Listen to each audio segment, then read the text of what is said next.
नमस्कार प्रिय भक्तजनों, आज हम आपके लिए लेकर आए हैं आषाढ़ पूर्णिमा की व्रत कथा।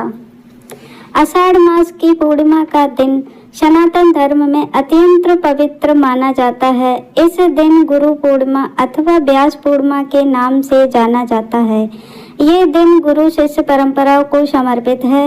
महर्षि देव व्यास जी का जन्म इसी तिथि को हुआ था। उन्होंने वेदों का विभाजन किया, महाभारत की रचना की तथा 18वें पुराणों का संकलन कर मानव समाज को ज्ञान का भंडार प्रदान किया।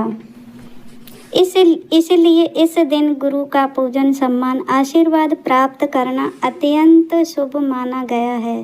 प्राचीन समय में अवंती नामक नगर में धर्मशील नाम का एक निर्धन ब्राह्मण रहता था। उसकी पत्नी का नाम सुशीला था। दोनों भगवान विष्णु के परम भक्त थे और अपने गुरु का अत्यंत आदर करते थे। निर्धन के कारण कई बार उन्हें एक समय का भोजन भी कठिन से मिलता था, लेकिन उन्होंने कभी धर्म, सत्य और सेवा का मार्ग नहीं छोड़ा। एक वर्ष आषाढ़ पूर्णिमा का पावन दिन आया। नगर में गुरु पूर्णिमा का उत्सव बड़े होश-उल्लास से मनाया जा रहा था। सभी शिष्य अपने अपने गुरु के लिए वस्त्र, फल, मिठाई और दक्षिणा लेकर आश्रम जा रहे थे। धर्मशील यह देखकर उदास हो गया।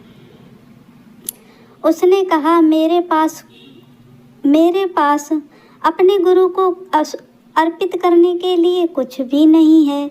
मैं खाली हाथ कैसे जाऊं? सुशीला ने प्रेम पूर्वक कहा, स्वामी, गुरु को धन नहीं, शिष्य की श्रद्धा प्रिय होती है। यदि मन में सच्ची भक्ति हो तो एक पुष्प भी करोड़ों स्वर्ण मुद्रा से बढ़कर है। दोनों ने अपने आंगन में खिले हुए फूलों तोड़े, थोड़े से फल लिए और पैदल ही गुरुजी के आश्रम पहुँचे। वहाँ उन्होंने निम्रता से गुरु के चरण में प्रणाम किया, पुष्प अर्पित किए और आशीर्वाद मांगा।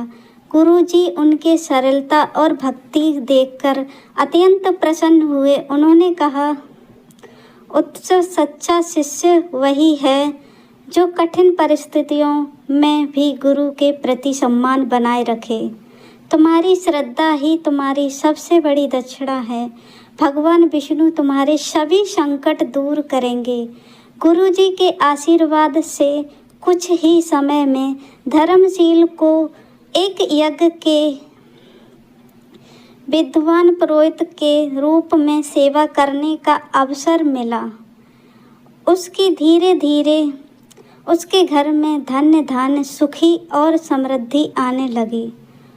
उसने कभी अपने गुरु का स्मरण करना नहीं छोड़ा। उसी नगर में एक धनी व्यापारी भी रहता था। उसे अपनी धन का अत्यंत अभिमान था।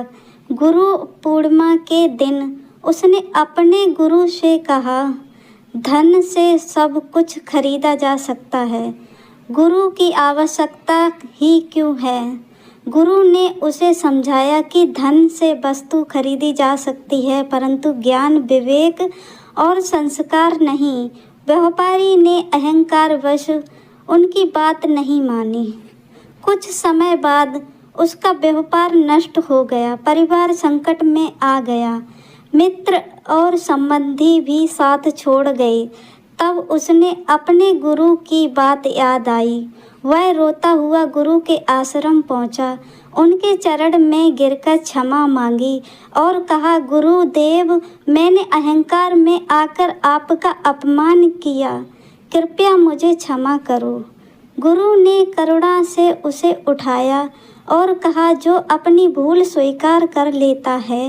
व्यापारी ने गुरु की सेवा का, धर्म का पालन किया और गुरु पूर्णिमा का व्रत रखा।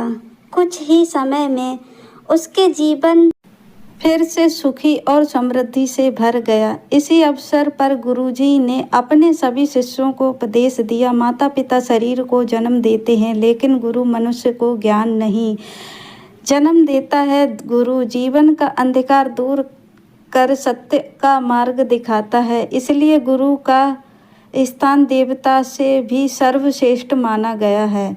उन्होंने महर्षि वेदव्यास का स्मरण करते हुए कहा, यदि वेदव्यास जी ने वेद और शास्त्रों का ज्ञान विपस्ती न किया होता तो आज धर्म ग्रंथ का अध्ययन इतना सरल ना होता। इसलिए आषाढ़ पूर्णिमा को व्यास पूर्णिमा भी कहा जाता है।